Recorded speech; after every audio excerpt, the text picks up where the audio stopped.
Yo guys, what is up? Max in a Wonderlands video, and today we're going over Plaguebringer. This is a Clawbringer Stabbomancer build that I have now hit more damage with than any other build in the entire game that I've used. We got a 469 million dot proc. It is absurd. This build is able to achieve infinite damage using the Contagion skill, which I'm about to break down and explain everything you guys need to know. But I hope you guys enjoy the video. Let's get right into it. So the absolute star of the show and how this build functions is all about the Contagion skill. Now, Contagion reads, whenever the Fate Maker applies a status effect, there is a chance it spreads to nearby enemies. If no enemies are nearby, apply a different random status effect to the initial enemy instead. So it's got a spread chance currently at 6 out of 3 of a 48% chance to spread between enemies. And when you're shooting an isolated target, it has a new status effect damage of 50% of its applied status effect damage. Now, the way that Contagion works is it'll roll a chance, or my spread chance, between target A and B. If I've got two targets that I'm shooting at, it'll roll the chance until it isn't rolled anymore. Meaning, if I have target A and B that are standing next to each other, and I have a 48% chance that it spreads, it'll roll that chance to spread from A to B, and then back from B to A, and then back from A to B, until it rolls that it won't roll anymore. And every time that it applies, it doesn't lose any damage if it's transferring targets, but it gets all of your damage increases again. Contagion is basically grabbing all of our status effect damage increases, and when it spreads from enemy to enemy, it loses no damage. And so the way that this build is able to put out just like instantaneous absurd damage is because of lucky Contagion rolls where you will spread the dot many times between one enemy basically in a single click. Showing on screen right now is a clip where there was a few enemies next to Dragon Lord, and I shot my weapon for a millisecond, and I got a lucky Contagion proc that's going to spread between them multiple times to hit for an absurd dot damage. And obviously Dragon Lord didn't have enough health to survive the dot, but the dot that procced was about to do absolutely absurd damage because Contagion will spread multiple times instantaneously and stack up that dot damage over and over and over again. So if you apply a poison dot and that poison dot turns into a new poison dot on a different enemy, it's going to get all of my status effect damage increases when it applies, and then that new status effect, when it applies to another enemy, will get all of my status effect damages again. And it gets crazy Contagion scaling. Now, for single isolated targets, you have a new status effect damage of 50%. If you're shooting the Maker and you're dotting it, when you proc a dot, you're going to proc a dot that is less damage. However, if you have more than 100% status effect damage, that new dot that procs on an enemy is going to be higher than its original. So you can get, instead of the new status effect damage applying a dot that is weaker, you can actually apply the dot that's higher. And that higher dot can then proc another dot that's also higher. And when you have 100% theoretical Contagion spread chance, you get infinite damage because it'll infinitely apply that dot and infinitely scale your damage until it crashes your game, or like it's busted. This skill is ridiculous, and while we don't have 100% spread chance right now, it is possible to get it from Buttstallion. You can get Buttstallion buffs into Contagion. It's not needed, but at a 48% spread chance, we have ridiculous damage possibilities from random Contagion procs that'll spread multiple times and proc multiple Contagion dots that, when we have more than 100% status effect damage, do obscene damage. That explanation might have been a little bit difficult to understand. I have the full write-up of Contagion in the description if you'd like to read about it from Stone Swan. Stone Swan is kind of the mastermind who discovered all of the inner workings of Contagion, so huge shout out to him. The next core concept to understand is that Contagion status effects, when they're reapplied to enemies, the only thing that they benefit is status effect damage. They do not reapply global damage increases. They do not reapply all damage. They do not reapply elemental damage. They're only going to benefit from status effect damage, making them kind of hard to scale. So the big important thing that we're going to be doing on this build is we're going to be trying to proc as many different elements. We're going to be trying to do all the elements possible, and we achieve that on this build to give us the best chance of rolling a crazy Contagion proc. Remember, Contagion decides if it's going to proc a bazillion times on an enemy instantaneous. It's not like a thing that'll happen over time. It'll happen basically instantly, and it's just lucky. And by doing as many different elements as possible, we're giving ourselves the best chance for a Contagion proc to proc. Note that the Contagion proc will proc or scale off of the original dot, so we are going to be wanting to boost our original dot damage and have the highest original dot as possible, but we're going to be procking as many different dots to give us the best chance of a high contagion scaling. All right, so now we're going to get into gear, but real quick before we do, remember that we're going to want to try to achieve over 100% status effect damage. And one of the ways that we can do that is first using the enchant on action still start, increase status effect chance and damage by 20% for 10 seconds. This is going to give me 20% status effect damage. I'm using a twin cell with caustic, which is going to give me 30% status effect damage. So right there, that's 50% status effect damage. And then in my myth rank, I already have 60% status effect damage. So off the bat, without any crazy gear, I am already achieving over 100% status effect damage. I have messed around with this build, and getting more status effect damage is better, but as long as you have over 100%, you're good to go. So just off of this weapon and my myth rank alone, I'm good. Like, I've hit for over 30 mil dots without even wearing an amulet on this build, just off of having status effect damage over 100%. That's something you're going to want to prioritize.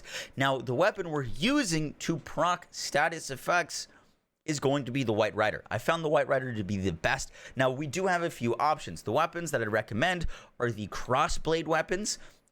These have very high dots. The thing that you want to think about, though, is it's a little bit of a balance between fire rate and base dot. You want to have a decent amount of fire rate to give yourself as much chance to proc these crazy dots, because like the base dot is definitely important, but having the best chance to proc a crazy contagion is also super important. And so things with higher fire rate will give you more chances more quickly to proc those big contagion dots. So I really like the White Rider. The reason I like the White Rider over the live wire is, if you look here, these are both volatile weapons. The live wire just has a much worse dot. It's just a much lower dot. And so my highest dot procs with Contagion have definitely been from the White Rider.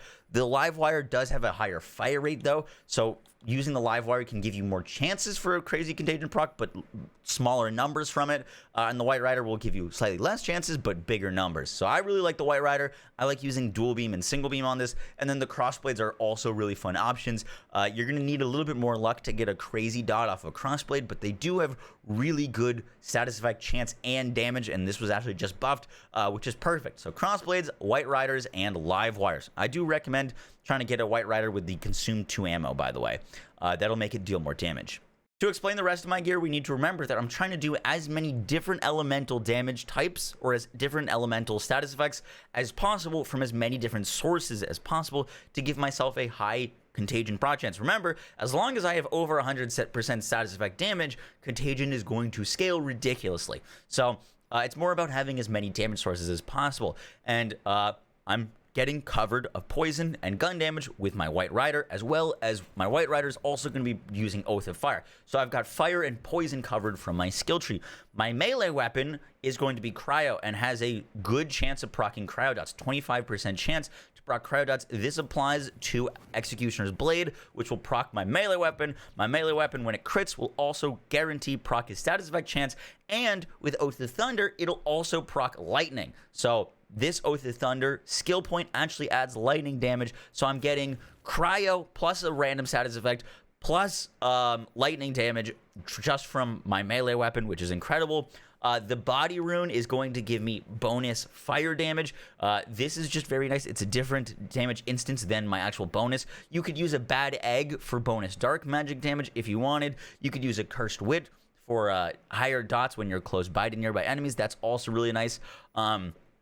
For my class mod, we're using a class mod that specs into Contagion, +3 Contagion. It's Greyborn Stabbomancer. I wanted to use Clawbringer for this because Clawbringer actually brings a lot to this build. And I'm using a Corrupted Plate Mail, which is going to convert 30% of my Fate Maker's damage dealt to dark magic damage. This is going to give me an additional dot chance on all of my dot sources. I will have a video out on the Plate Mail, but the Plate Mail gives us a double chance for just about everything. It's one of the best class mods in the game, actually. Once again, I'm kind of spoiling it here. But for example, Executioner's Blade has a 20% chance. I'm splitting that damage into 2 different damage sources, giving me actually a 40% damage or a chance to proc Executioner's Blade. So I'm going to be proccing more Executioner's Blade with the Plate Mail, giving me more melee status effects and also giving me more chances of proccing different status effects. There are a bunch of different options for class mons here. You could use a Smart Armor. You could use Tides if you really wanted, but I think the Corrupted Plate Mail actually works really well here. For my spell, I'm using a Buffmeister to give me an extra element and higher fire rate. This higher fire rate gives me more chances per second to proc a crazy contagion status effect. Gonna be honest here, one of the coolest options to use is genuinely a gelatinous cube, just because it's got high dot chance plus high dot damage. You can get some crazy procs with the gelatinous cube. I'm using one with on spellcast increase poison damage, or use a Buffmeister to once again add a bonus element and give you more chances. I am spec'd melee on a lot of my gear. I'm using melee rings. Melee rings are important because honestly, some of the highest status effect chances we can get are from Executioner's Blade. Executioner's Blade was just buffed. Our melee weapon is going to proc big dot damages when I swing it, whether I proc it from Executioner's Blade. So scaling melee damage is actually really nice here as opposed to gun damage, because gun damage won't actually increase the damage of our dots that we're dealing. And lastly, for my amulet, this is a freaking disgusting amulet. I don't know how someone acquired this, but a viewer gave me this. It's genuinely nasty. It's got double rolled status effect damage in Primordial. Obviously, that's a crazy roll. Remember, though, that as long as you're over 100% status effect damage, your dots can scale infinitely. So that is by no means necessary. And for a lot of the footage, I actually wasn't wearing this just to prove a point. Showing on screen is probably a clip of me hitting over 30 million status effect damage without wearing an amulet at all. So just note that as long as you have over 100% status effect damage, you're good to go. That's just even more damage from this status effect thing. This video is already pretty long, so I'm just going to run through my skill tree real quick. I'm using Potent Poisons, more status effect damage duration, perfect, exploit their weakness, so many dots, such good damage, follow-up for more melee damage. Remember, we want more melee damage. Arsenal, just a few points here. We don't need Swift Death, we don't need Haste, we don't need Nimble Fingers. Nimble Fingers can be nice for the extra fire rate, but I figured we don't really need it. Shadow Step to guarantee melee critical hits. Melee critical hits will scale dots higher. Critical hits damage is one of the ways that we can actually increase the dot damage. Remember, there's not many ways, but we can actually increase it with From the Shadows. 6 out of 3 Contagion, super important. 1,000 cuts, a little bit more damage dealt, also not super important here. You can put these points anywhere. Alchemic Agent is really nice. This is going to give me random status effects from my Executioner's Blade, which is more status effects, which is more Contagion chances. And then we're using the Clawbringer skill tree to give us another bonus element of fire on our guns, a bonus element of shock on our melee hits. Dragon Aura was just buffed to give me plus 25% elemental damage, which is really nice for our initial dot scaling. Dragon Aura is really good here. And then Blasphemous Favor, whenever I kill an enemy, I'm going to send out more orbs, and these orbs can also proc dots. So just more dot spreading, more dots, as many elements. You can make this build with the Graveborn. This is a Graveborn class mod. Graveborn Stabbomancer is the only classes that roll into Contagion. I messed around with Graveborn. I didn't enjoy it quite as much. I messed around with Berserker. It was cool. I think Clawbringer actually brings some cool things to the table, and Clawbringer, as we know, is a little bit underpowered, and it actually works pretty well for dot builds. So that's why I picked Clawbringer. That's why I wanted to go Clawbringer. And yeah, guys, that is it for the build video. Real quick, hero points, Stabbomancer power. We want to be in From the Shadows as much as possible, because in that From the Shadows is where we can get the most damage. You want to pick, I think it's like Rogue Alchemist is the background. Whatever background gives you as much status effect damage as possible. I'm not this on this character. I'm like raised by elves, unfortunately, so I could add more status effect damage here, but status effect damage and crit damage are the things you want to prioritize, and then skill cooldown can also be really nice to get more From the Shadows. Guys, that is it for the video. A little bit confusing, I know, but trust me, just get your status effect damage to over 100%, get Contagion, 6 out of 3 if you can, and you're good to go. You will just randomly melt things instantly. This is not the most consistent build. You are not going to, every single time you go up against one of the raid bosses, pop it instantly, but you do have some chances for some ridiculous damage, and you will have very consistent high dot damage. It's one of the most satisfying builds that I've played. And once again, huge shout out to Stone Swan for figuring out all about Contagion. I'll catch y'all in the next one, guys. Take care. Peace.